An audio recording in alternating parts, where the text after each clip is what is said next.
Demons, Spiritual Warfare. Greetings, my brothers and sisters. This is Ricky J, your brother in Christ. Welcome back to my channel. This video is about demons.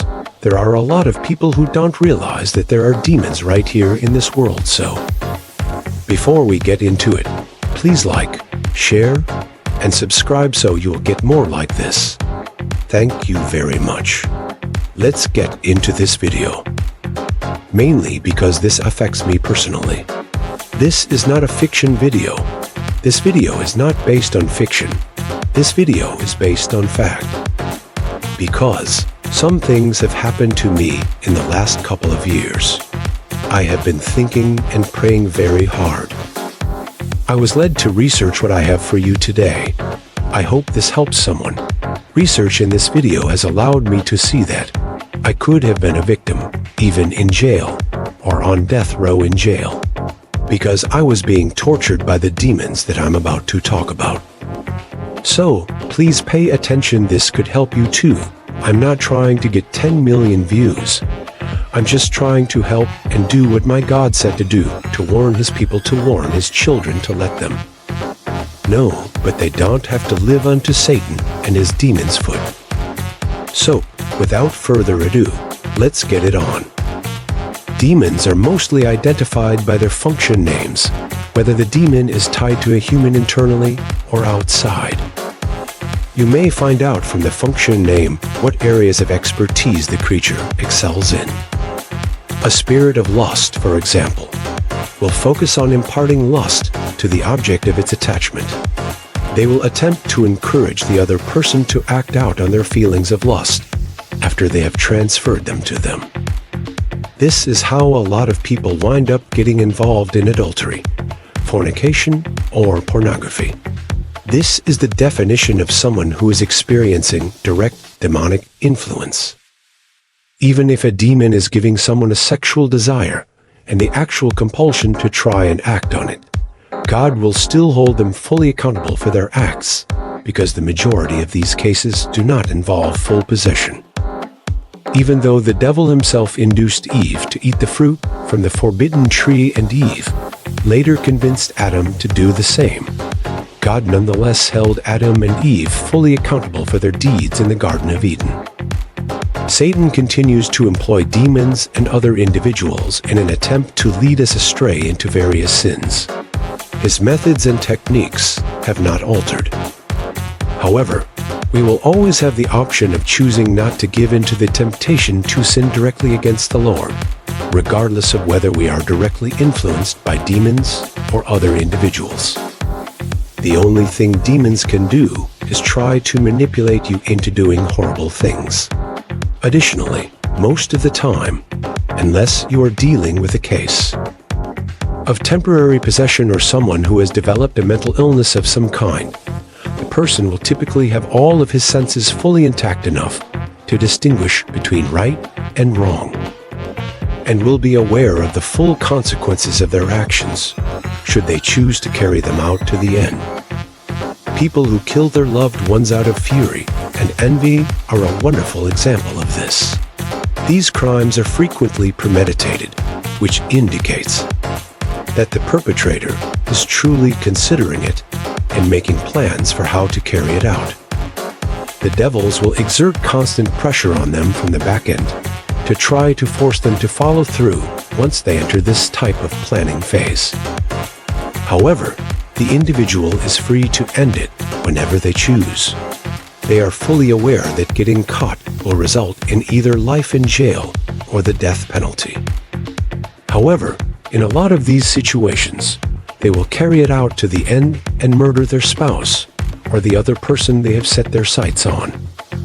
Frequently, these kinds of horrific atrocities are motivated by demons with function names like rage, hatred, and murder. However, once more, the individual is still completely voluntarily assisting these demons. And as such, they will be held completely liable and accountable by God himself after they pass away and confront him directly for their judgment, as well as by the law if they are ever discovered. The majority of the time, people are unaware that demons are actually in charge and that their specialized spirits act as those of hatred, murder, envy, rage, indignation, bitterness, and unforgiveness are feeding their fires from behind the scenes. When a group of these demons attach themselves to someone, they will try their hardest to use their specialties to discredit the victim and manipulate them into acting out on their negative emotions. Examples of these situations include when a spouse has been duped into an adulterous marriage, when another spouse has been divorced by their partner, or any combination of these scenarios. Because of this, it would be extremely beneficial for everyone to be aware of some of the fundamental function names of the demons. This way, when they attempt to attack someone who might be vulnerable to their wicked and bad influence, they can recognize their evil influence right away. Knowing your enemy is the first fundamental precept of any kind of warfare, whether it be natural or spiritual. Additionally, having a rudimentary understanding of the function names of the demons that are out there can help you get a good start, because these names will reveal to you how the demons are playing the victim and may also provide hints about their potential legal rights. I'll show you some of the fundamental categories in this video that will help you identify the various locations that demons tend to target as they close in on a victim. To make them all easily accessible at the top of each section of the video, they are presented here in a numbered format. I will want to ask you to pray before I begin. I mentioned something similar in a sermon at the church I used to attend, and it seemed like everyone there became quite agitated. I informed a few ministers in training and a minister that this would likely be my last sermon at this church before the sermon. When the pastor returned from his vacation, they showed the pastor the video, which caused him to accuse me of self-defeating. However, he never disclosed this to me. I answered, I heard that he set me down from being a minister at that church. He never said it to me. I said he put me on the roster, the minister's roster at that church. But he didn't lift me to be a minister. He didn't call me, God called me, and he lifted me, so God is the only one to sit me down. This meant taking me off the minister's roster, but what he did do was start calling me brother instead of the minister.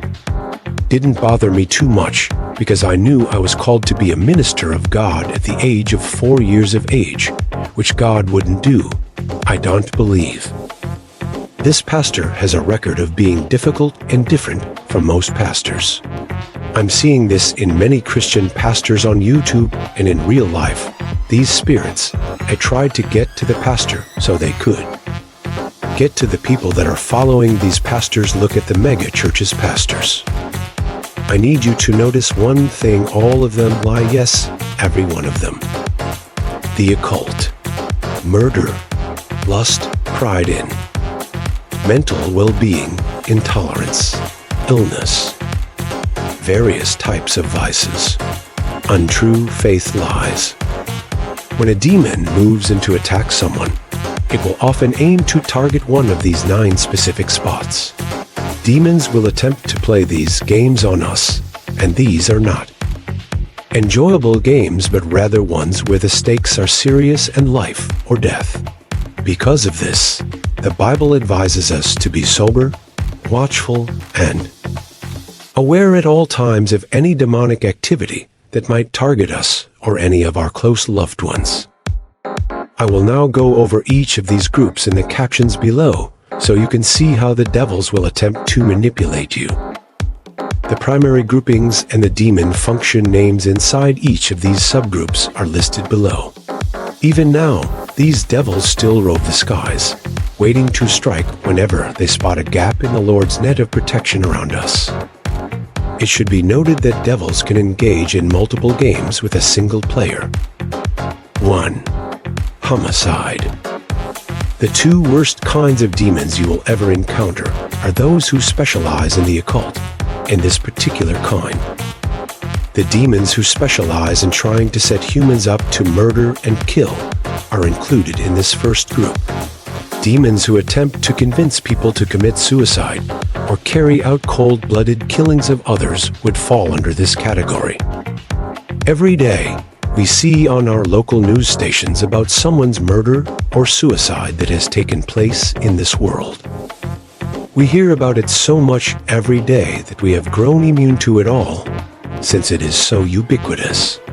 The complete knowledge of how horrible murder and suicide truly are comes only when they befall someone we may consider close. And if tragedy befalls a very close loved one, such as your parent, spouse, or kid, it will shatter your heart into a million pieces and create a void in your soul that won't completely go away until you pass away and spend all of eternity with Jesus. God can help heal the emotional scars left by this kind of trauma via the power of the Holy Spirit inside you, but you will always remember the actual incident and be saddened by the loss of a close loved one in such a terrible, cruel, and senseless way. Whether we like it or not, we will all have to deal with this kind of evil reality regularly until Jesus returns to establish his millennium kingdom from the city of Jerusalem.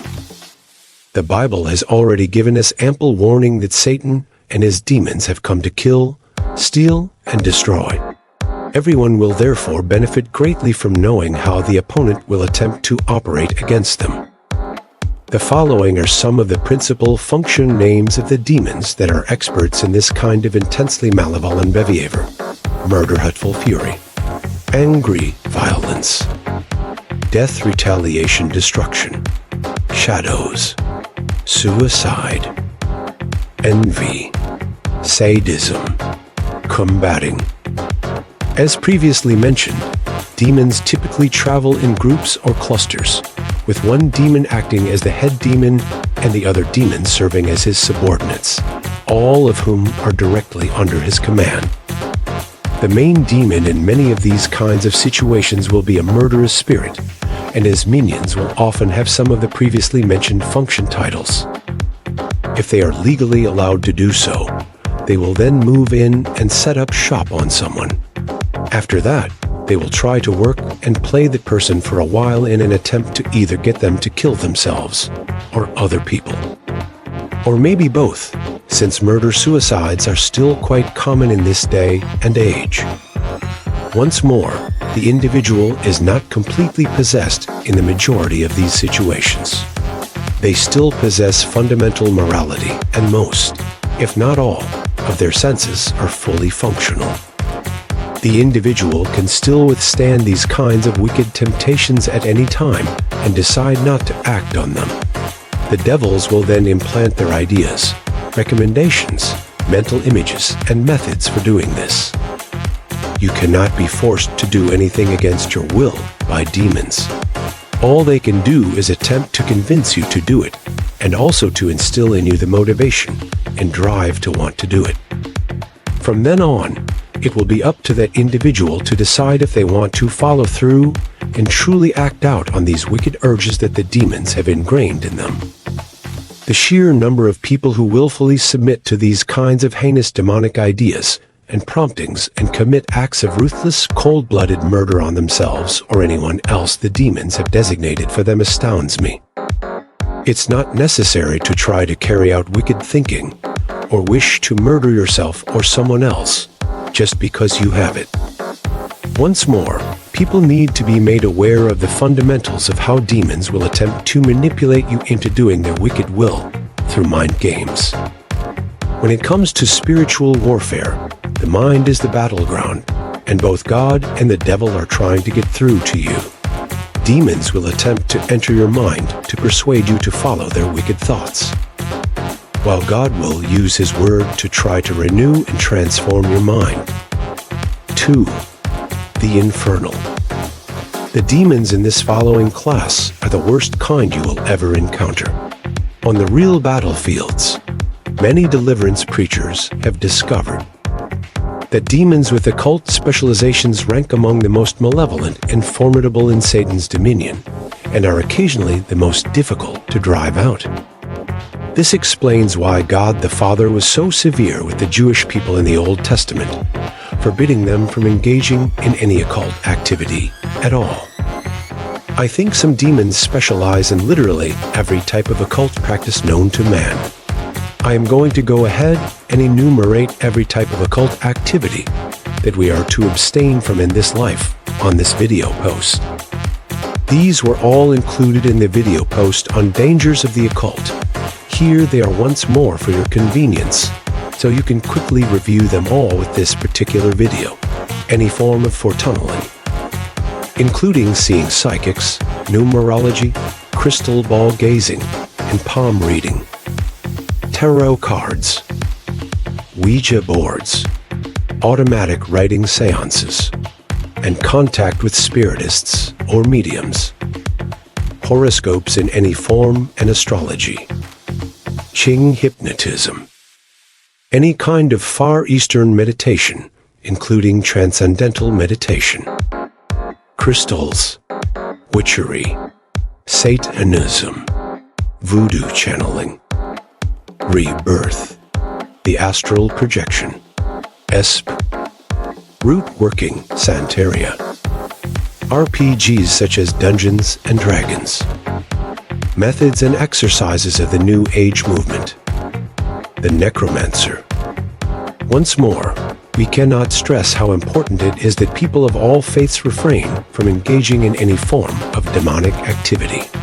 All of the aforementioned behaviors are associated with certain demons, and engaging in any of these actions will result in your immediate pursuit by these entities. 3. A desire. More modern-day ministries have likely been brought down by this next group of demons than by all of the others together, especially when it comes to men. All of the various perversions and filth that permeate every aspect of modern civilization are likewise the result of these kinds of demons. A general list of some of these demon types is as follows: desire intimacy, adultery, erotica, sexual misconduct, prostitution. One thing unites all of these areas that the Lord forbids. They are all connected to a lustful, sexually aroused spirit, in which pleasure through sexual means is the ultimate goal.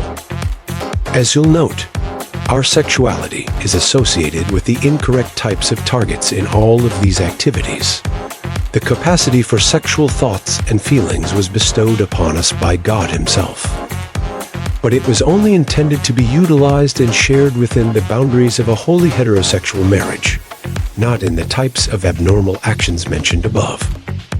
Demons will do all in their power to try to induce you to unleash this gift through the incorrect types of targets and activities, like the ones mentioned above, because they know we have this amazing gift from the Lord. How many personal lives, relationships, and ministries have been completely ruined and brought down by those who followed the many lustful spirits? Samson, the strongest man in God's history, was nearly brought to his knees by his desire for the wrong kind of woman. And a lot of people have yet to learn from the past or how lethal this kind of spirit can be. Throughout the world, there are still a lot of married people who cheat on their partners. And to make matters worse, we still have to deal with the pedophiles and rapists who prey on our women and young children because they have free will and choose not to resist this type of nasty and wicked spirit. 4. Arrogance. There are so many website features and article titled "Pride Will Come Before the Fall" under the Sanctification section. The primary verses in this article are all about pride and how it precedes destruction. An excellent example of someone who fell from grace and favor with the Lord is Satan himself, who over time allowed an excessive amount of pride to fester in his nature. As outlined in that piece, if an excessive amount of pride gradually seeps into your personality, you will eventually lose the ability to discern the true nature of many significant issues in your life. Now, the only truth you will perceive is what you believe to be true, even if that belief contradicts the existence of God Almighty. This is amazing. I see that in the lives of the church pastors. I know of two myself personally. Demons will do everything in their ability to subtly boost someone's ego through false flattery and conceited fantasies, since they are aware of how strong and devastating pride can be in bringing someone down. The following is a list of some of the several demon types that will attempt to drag someone down by instilling pride in them. Arrogance and pride. Prestige. Rebellion. Blasphemy. Domination and control. Being possessive. Argument. Disputes. Analytical and judgmental. Self-centered. Self-centered. Disbelief. Doubt. Avarice. Unease. Lie. Shouting.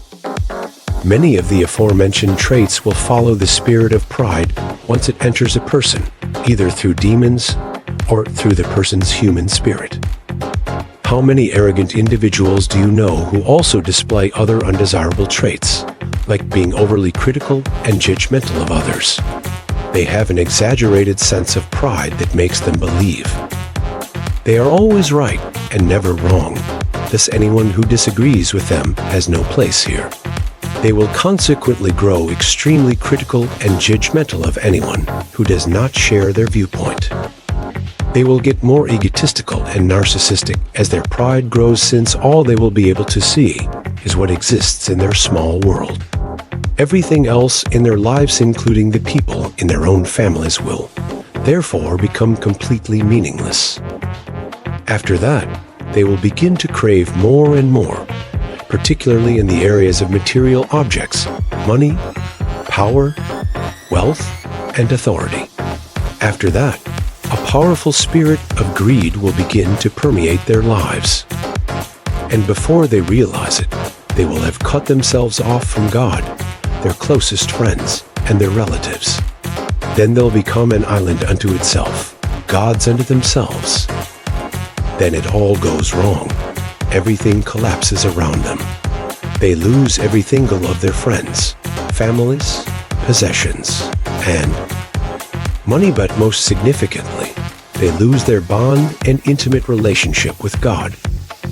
Saddam Hussein, the dictator of Iraq, is a prime example of someone who had everything: power, wealth, and material, and then lost it all in a matter of days because he allowed his pride to get in the way of allowing uninspectors into his nation to search for weapons of mass destruction that were never discovered. Since pride is the reason that all demons were expelled from heaven in the first place, they are experts at using it against humans. And a lot of people, including some of our politicians, CEOs of various businesses, and even some of the clergy and pastors in our various churches, are still falling for this kind of wicked spirit today. Please understand that pride is one of the devil's main offensive weapons. They will use pride to manipulate anyone they think will be vulnerable, particularly those in positions of authority.